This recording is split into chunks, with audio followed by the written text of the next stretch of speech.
ख़त्म नबूवत सल्लल्लाहु अलैहि वसल्लम की बरकत से जो अपने महबूब सल्लल्लाहु अलैहि वसल्लम की मुबारक दावत का काम उम्मत को ट्रांसफ़र किया था।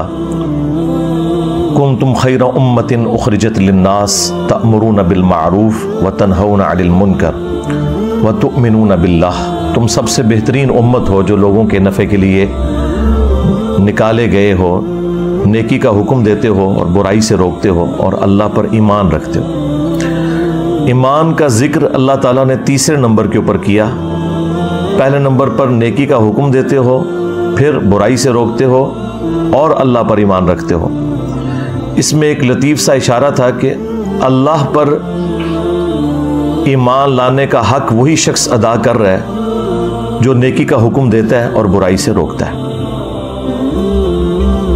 जब तक ये मामला नहीं होगा उस वक्त तक अल्लाह ताला के लिए उसकी कमिटमेंट, हमीयत शो नहीं होगी कि उसके लिए तरजीह अव्वल अल्लाह की ज़ात है। इसीलिए कुरान और सुन्नत में बेशुमार जगह इस चीज़ को एम्फसाइज किया गया और इसमें जो ज़रवा सनाम है, टॉप ऑफ द लिस्ट, वो सूरतुल असर है, जिसमें अल्लाह ताला ने कामयाबी के लिए 4 बुनियादी शराइत बताई कि कम अज़ कम ये जिसमें होंगी वो आखिरत में अल्लाह के हुजूर कामयाब ठहरेगा। इल्लल्लज़ीना आमनू, पहले तो अल्लाह ताला ने फरमाया कि ज़माने की कसम है कि पूरी इंसानियत घाटे में है, या ज़माना गवाह है इस बात पे कि पूरी की पूरी इंसानियत घाटे में रही है। अक्सरियत लोग तो गुमराही हुए, अंबिया इकराम की दावत पर बहुत कम लोगों ने लब्बैक कहा, लेकिन जिन्होंने कहा उनको अल्लाह ताला ने फिर जिक्र किया, वल अस्र इन्नल इंसान लफी खुस्र। ज़माना गवाह है इस बात के ऊपर, कसम है ज़माने की कि इंसानियत ओवरऑल घाटे ही में है। इल्लल्लज़ीना आमनू, अब ये वो 4 शराइत शुरू हो रही हैं, सवाए उनके जो ईमान ले आए, व अमिलुस सालिहात, और नेक अमाल किए। ये बहुत आसान काम है जी, क्योंकि अगले 2 काम इतने मुश्किल हैं, उनकी निस्बत से देखा जाए तो ये बहुत आसान काम है। हाँ, अगर इसे आप एब्सोल्युटली देखें तो ये भी मुश्किल काम है। वो अगले 2 काम कौन से? नंबर 3, वतवासौ बिल हक, और हक बात की वसीयत करते रहे। वही अमर बिल मारूफ व नही अनिल मुनकर, यानी नेकी का हुक्म देना और बुराई से रोकना। उसमें भी जो बुराई से रोकना ये ज़्यादा मुश्किल काम है। नेकी का हुक्म आप दें, लोग आपको हार भी बनाएंगे।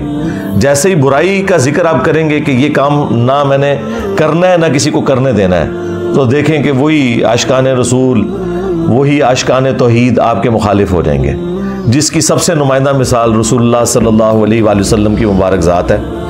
यानी एक शख्स 40 साल तक मक्के के लोगों की आंखों का तारा है और एक दावत तौहीद बुलंद करने के ऊपर ये हाल हो गया है कि उनको अपनी जान बचाकर रात के वक्त हिजरत करनी पड़ी है उसी शहर से जहां उनसे बढ़कर कोई महबूब नहीं था। और उसकी सबसे बड़ी निशानी ये थी कि लोग आपको सादिक और अमीन कहते थे और अपनी अमानतें, उस ज़माने में बैंक तो नहीं होते थे, तो सिक्योरिटी के लिए आपके पास रखवाते थे कि भाई यहाँ जमा करवा दी तो समझो महफूज होगी, ये शख्स ना किसी को दगा देगा, ना किसी से झूठ बोलेगा, ना किसी के साथ फ्रॉड करेगा।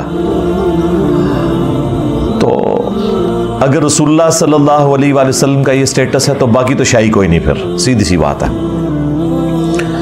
और चौथी शर्त बताई, वतवासौ बिस्सब्र, फिर सब्र की तलकीन भी साथ करनी होगी।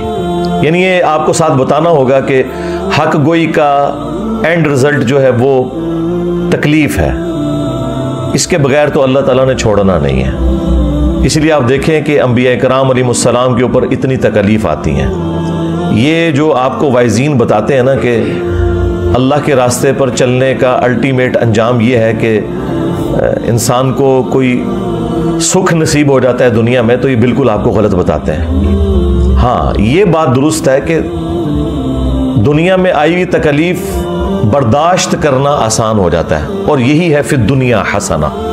फिर दुनिया हसना का ये मतलब नहीं है कि आपको तकलीफ नहीं आएगी, वरना तो अंबिया कराम अलैहिस्सलाम को कोई तकलीफ ना आती, उनके अहलुल बैत अलैहिस्सलाम को कोई तकलीफ ना आती, उनके जानसार सहाबा कराम अलैहिम रिदवान को कोई तकलीफ ना आती। लेकिन उनकी तकलीफ़ें जब हम देखते हैं तो हम तो उनके मुकाबले में शाही कोई नहीं। यहाँ तो फिर भी लाश घर वापस आ जाती है। आप ज़रा इमेजिन करें कि जो सहाबा कराम और ताबईन जंग यरमूक में और कादसिया में इतनी दूर घर से 1000 किलोमीटर 1500 किलोमीटर गए और जो रास्ते में भी फौत हुए और जो मैदान जंग में शहीद हुए, तो उनकी कब्रें वहीं बनती थी, वो लाशें वापस नहीं आती थी, ना आ सकती थी। ज़ाहिर है वो फिर लाश डिकम्पोज होना शुरू हो जाती है।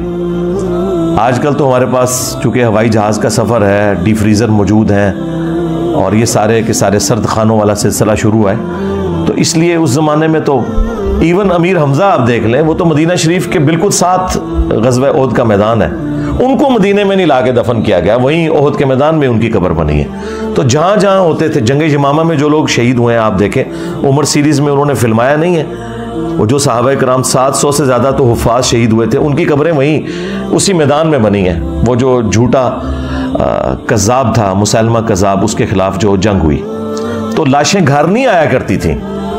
तो आप अंदाज़ा करें, इसका मतलब है कि सहाबा कराम जब भी घरों से निकलते थे तो वो वाकई अलविदाई मुलाकात होती थी। वो आप वाली नहीं जो आप हज और उम्रे पे जाते हैं, आप तो मुलाकात इसलिए करके जाते हैं ना कि बता के जाएंगे मैं चले आ जाए, और साथ ये मैसेज देते हैं कि जब मैं वापस आऊँगा तो फिर मुबारक के लिए मेरे घर आना है, अदरवाइज़ मैं पूरी ज़िंदगी अपने दिल में तेरे खिलाफ बुग़्ज़ छुपा के रखूँगा कि तू आया नहीं था मुबारकबाद देने। लेकिन उधर तो भाई मामला ही कुछ और था।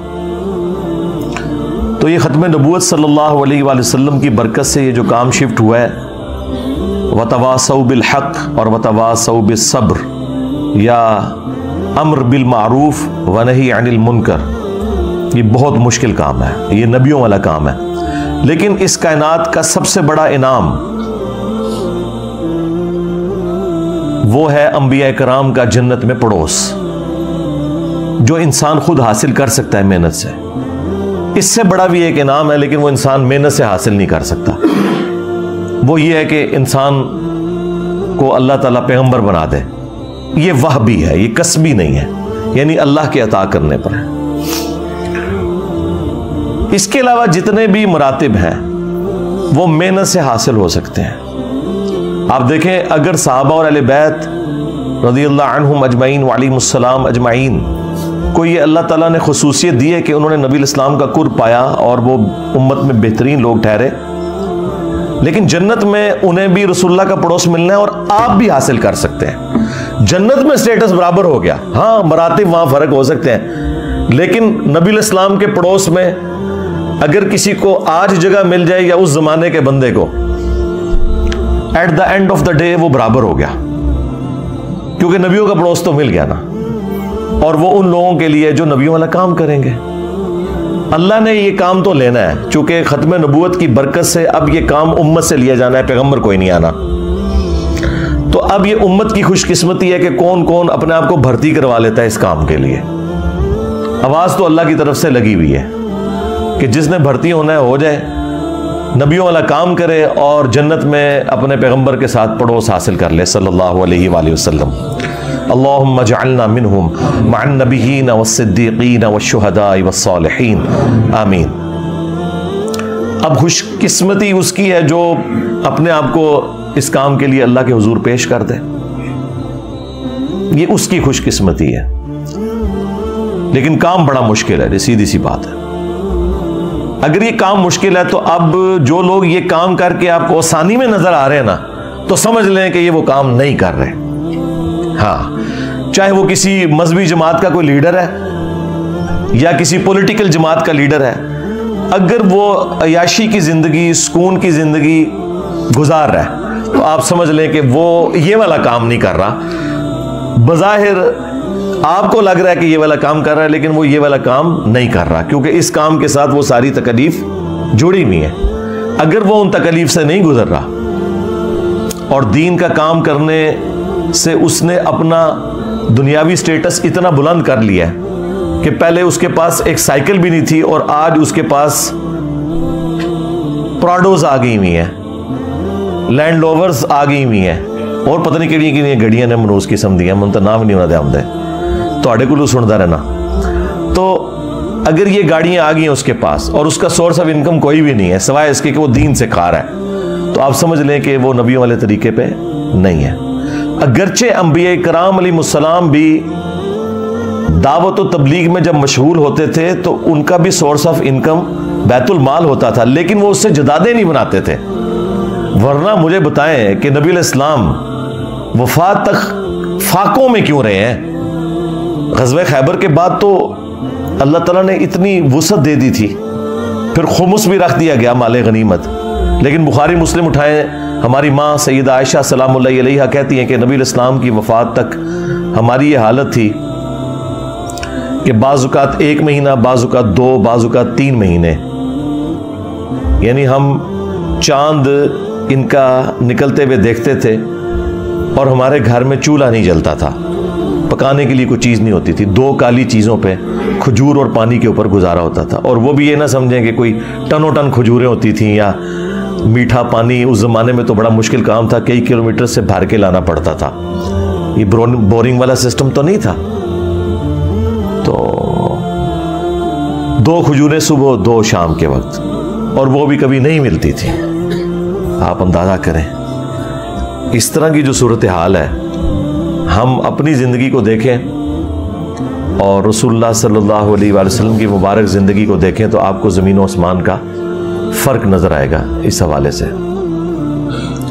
तो आज अगर किसी ने दीनी स्टेटस से इतना कुछ हासिल कर लिया है तो आप समझ लें कि उसने दीन को सोर्स ऑफ इनकम बनाया हुआ है, जिससे अपनी जायदादें बना ली हैं।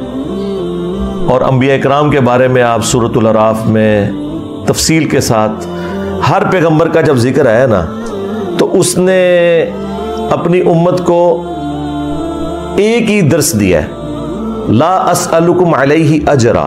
इस दावत व तबलीग के बदले में मैं तुमसे कोई अजर नहीं मांगता, मेरा अजर मेरे रब के हुजूर पक्का है।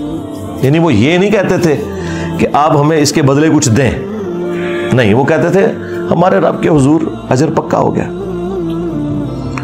तो अल्लाह तबारक व तआला ने अपने महबूब सल्लल्लाहु अलैहि वसल्लम की उम्मत को जो ये काम ट्रांसफ़र किया है, ये नबियों वाला काम है, और इसी काम की वजह से इस उम्मत की फजीलत है।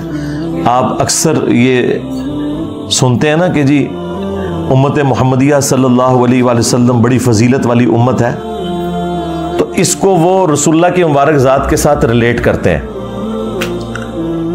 कि शायद इस वजह से कि नबी इस्लाम का मर्तबा बहुत बुलंद है अंबिया इकराम में। इस वजह से नहीं है, इस वजह से है कि नबी सल्लल्लाहु अलैहि वसल्लम पर अल्लाह ताला ने ख़त्म नबूवत करके नबियों वाला काम नबी इस्लाम की उम्मत को शिफ्ट कर दिया।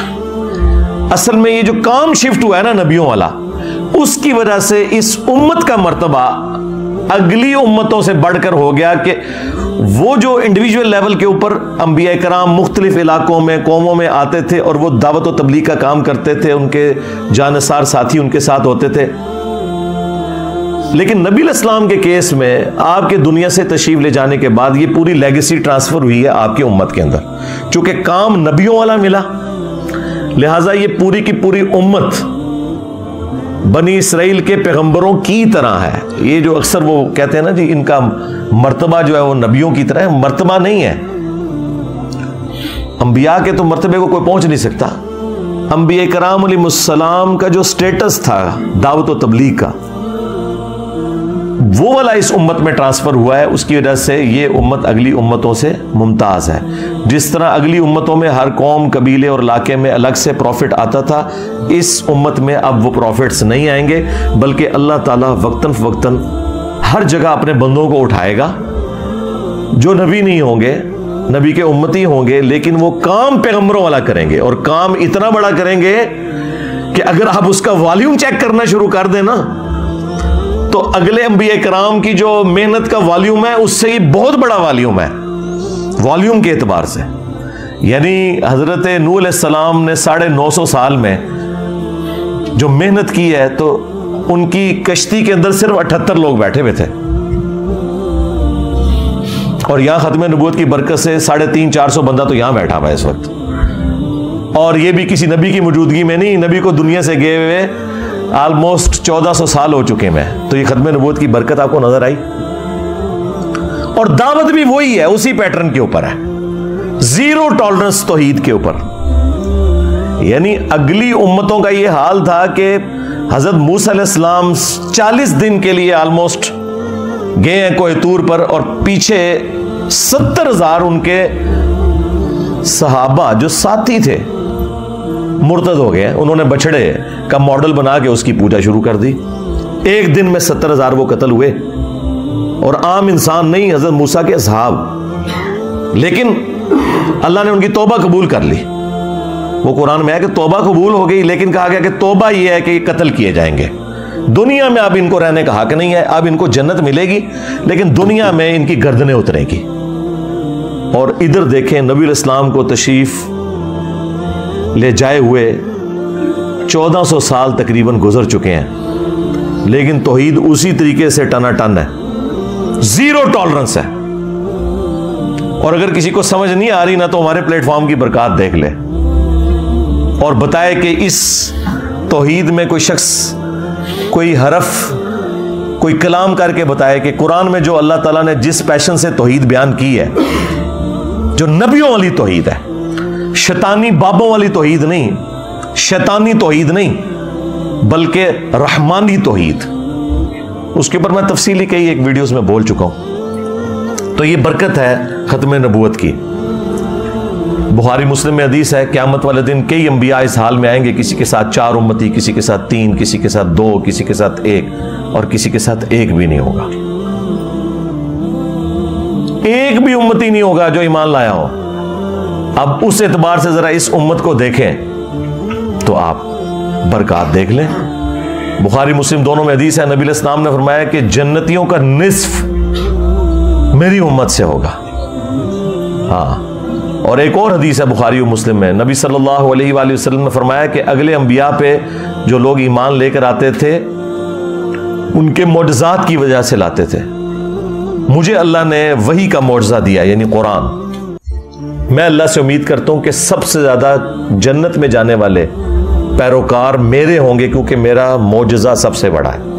ये नबी इस्लाम का मोजज़ा कुरान, ठीक है। और ये इतना बड़ा मोजज़ा है कि ये इतनी लाडली किताब है कि इससे पहले कोई किताब अल्लाह ने महफूज भी नहीं की, और वो भी खत्म नबूवत की बरकत से ऐसा हुआ कि चलो नबी तो दुनिया में मौजूद नहीं है, लेकिन नबी का खलीफा, नबी का वसी, नबी का सिलेबस वो अल्लाह ताला ने महफूज कर दिया। इन्ना नहनु नज़्ज़लना ज़िक्र व इन्ना लहु लहाफ़िज़ून, सूरतुल हिज्र आयत नंबर 9। बेशक इस अज़्ज़िक्र कुरान याद दहानी को हमने नाजिल किया, हम ही इसकी हिफाजत फरमाने वाले हैं। तो इसको अल्लाह ताला ने क़यामत तक के लिए महफूज कर दिया, ताकि कोई शख्स ये गिला ना कर सके कि हमने तो पैगंबर का ज़माना पाया नहीं, हमें तो पता ही नहीं था हक क्या है। अगली उम्मतें गिला कर सकती थी, लेकिन उनका गिला अल्लाह ने इस तरह दूर किया कि हर नबी जब फौत होता था ना, तो फौत होने से पहले अपनी जगह एक और पैगंबर को खलीफा छोड़ के जाता था। अब खत्म नबूवत की बरकत से इस उम्मत में तो नबी ने आना कोई नहीं है, तो अल्लाह ताला ने नबी इस्लाम का खलीफा कुरान छोड़ दिया, और सुन्नत या सहीहुल इस्नाद अहदीस उसी की तफसीर है। असल में तो खलीफा कुरान है।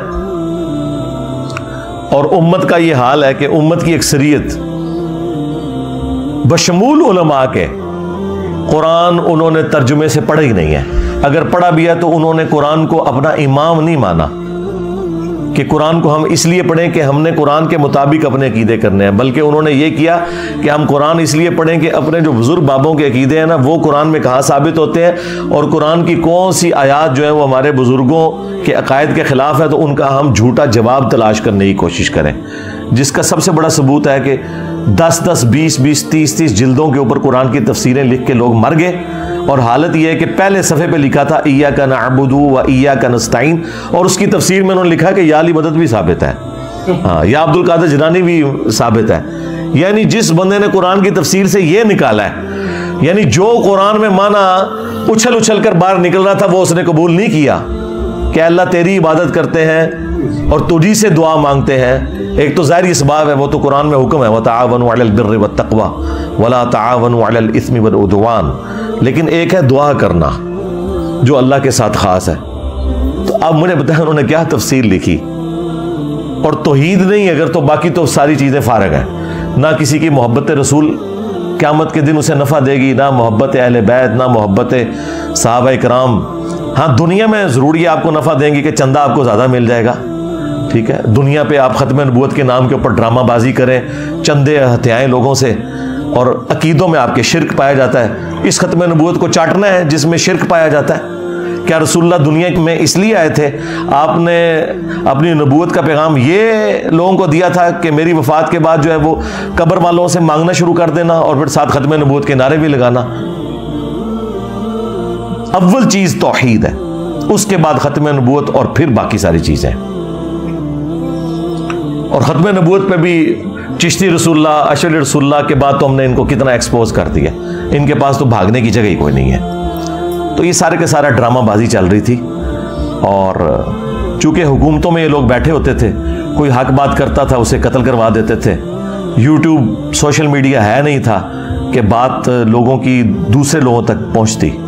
ये तो अल्लाह ताला ने चूंकि नशत सानिया इस्लाम की करनी है, क़यामत से पहले इमाम मोहम्मद बिन अब्दुल्ला अल महदी रज़ियल्लाहु तआला अन्हु अलैहिस्सलाम के ज़रिए अल्लाह ताला ने दुनिया पे इस्लाम का गलबा करना है। उसके लिए फिर अल्लाह ताला ने राह हमवार की।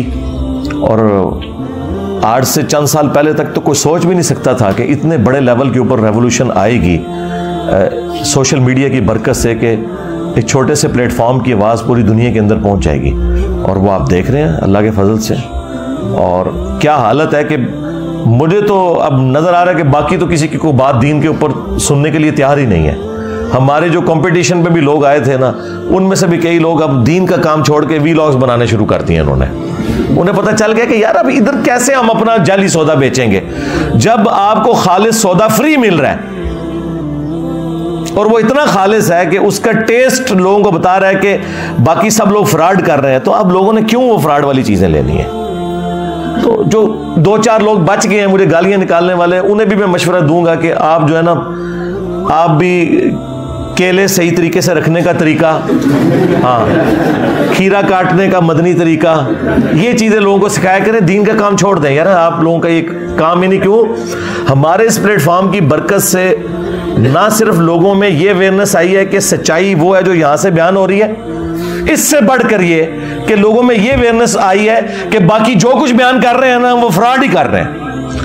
मेरा ये दावा है कि इस प्लेटफॉर्म की बरकत से अब ये हालत है कि लोग अगर कुरान और सुन्नत भी बयान करेंगे ना हमारे मुकाबले पर आके, तो ऑडियंस नहीं मानने के लिए तैयार होगी। वो कहेगी कि ये झूठ ही बोल रहे हैं, कोई इस तरह की आयत नहीं होगी, जब तक कि वो खुद देख ना ले। क्योंकि ज़ाहिर है जब इन्होंने आयात पढ़ी इय्याका नअबुदु व इय्याका नस्तईन, और इससे याली मदद साबित किया, आयत पढ़ी वस्तईनु बिस्सब्रि वस्सलाह, नमाज और सब्र के जरिए अल्लाह की मदद चाहो। और इसमें से ये नहीं उन्होंने बताया किसी ने आपको कि आपने नमाज पढ़ के अल्लाह की तरफ मुतवज्जे होना है, सब्र की रविश इख्तियार करनी है तो अल्लाह की मदद साथ आएगी, क्योंकि साथ ही लिखा था इन्नल्लाह मअस साबिरीन।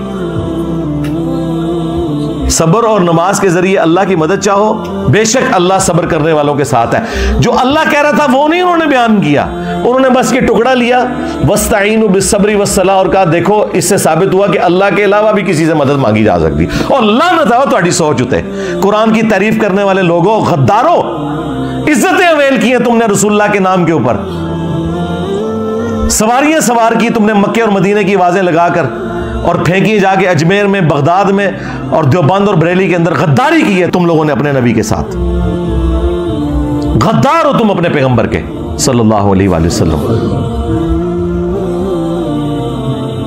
तो ये इसमें से निकाल रहे हैं कि गैरुल्लाह की मदद साबित होती है जी। तो आज तक किसी भी मुसलमान ने कहा है कि अल मदद या नमाज, मेरी मदद फरमाइए मुश्किल कुशा, अल मदद या सबर, और जिससे साबित कर रहे हो वो तुमने कभी नहीं किया था।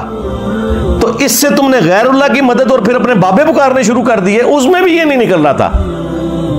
वो साथ ही अल्लाह ने कह दिया इन्नल्लाह मअस साबिरीन, अल्लाह सब्र करने वालों के साथ है। जो नमाज और सब्र की रविश इख्तियार करेगा अल्लाह की मदद उसके लिए आएगी। इसमें से गैरुल्लाह की मदद कहां से साबित हो गई?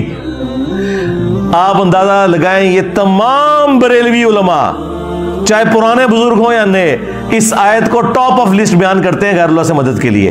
तमाम शिया उलमा जो तौहीद का जनाजा निकालने की कोशिश करते हैं, उनको मैं निकाल रहा हूं, जो मुवाहिद है, जो तौहीद का जनाजा निकालने वाले लोग हैं, वो इसको पहले नंबर पे पेश करते हैं। इससे इनके इल्मी लेवल का आप अंदाजा लगा लेंगे इन्होंने और आपको दीन का क्या सिखाना है।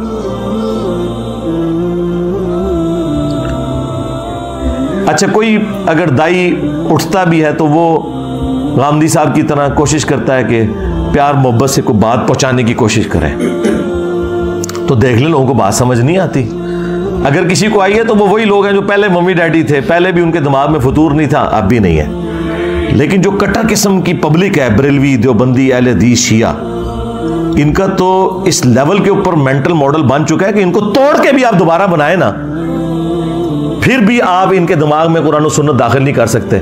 लेकिन अल्लाह के फजल से हमारे इस प्लेटफॉर्म ने आप देखें क्या दुनिया में तब्दीली आपके सामने नजर आ रही है। अब दुनिया में हर दीनी प्लेटफॉर्म, पता है दीन की खिदमत क्या कर रहा है? Reply to engineer Mohammad Ali Mirza.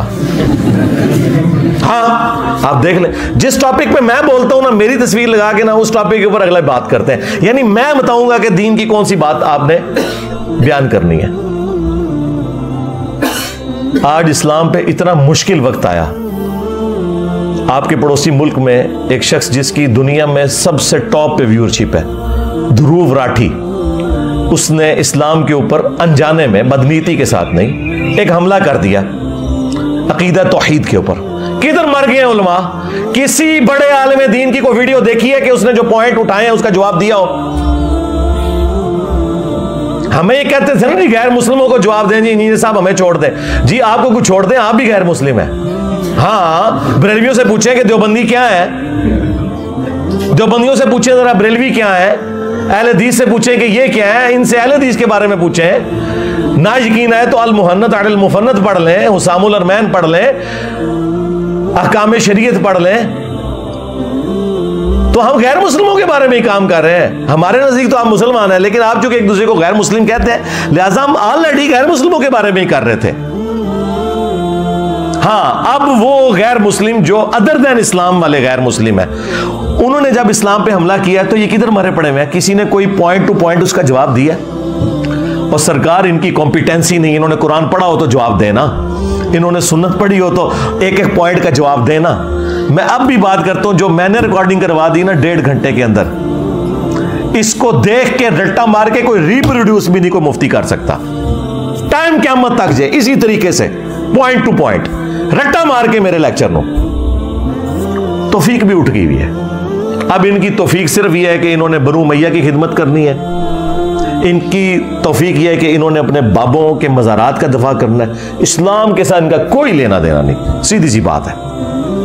तो एंड पे मैं दुआ करूंगा अल्लाह ताला हमें भी, हमारे स्टूडेंट्स को भी, उनकी फैमिलीज को भी, क़यामत तक आने वाले तमाम मुसलमानों को पूरे इखलास के साथ ख़त्म नबूवत की बरकत से ये जो नबियों वाला काम, अगर जज्बात में मेरे मुंह से कोई गलत बात निकल गई, अल्लाह ताला हमारे दिलों से ही महव करते हैं। हमें किताब और सुन्नत की तालीमात पर अमल करके दूसरे भाइयों तक पहुंचाने की तौफीक अता फरमाए। सुब्हानक अल्लाहुम्मा व बिहम्दिक अशहदु अल्ला इलाहा इल्ला अंता अस्तगफिरुका व अतूबु इलैक व मा अलैना इल्लल बलागुल मुबीन। जज़ाकुमुल्लाहु खैरन व अहसनुल।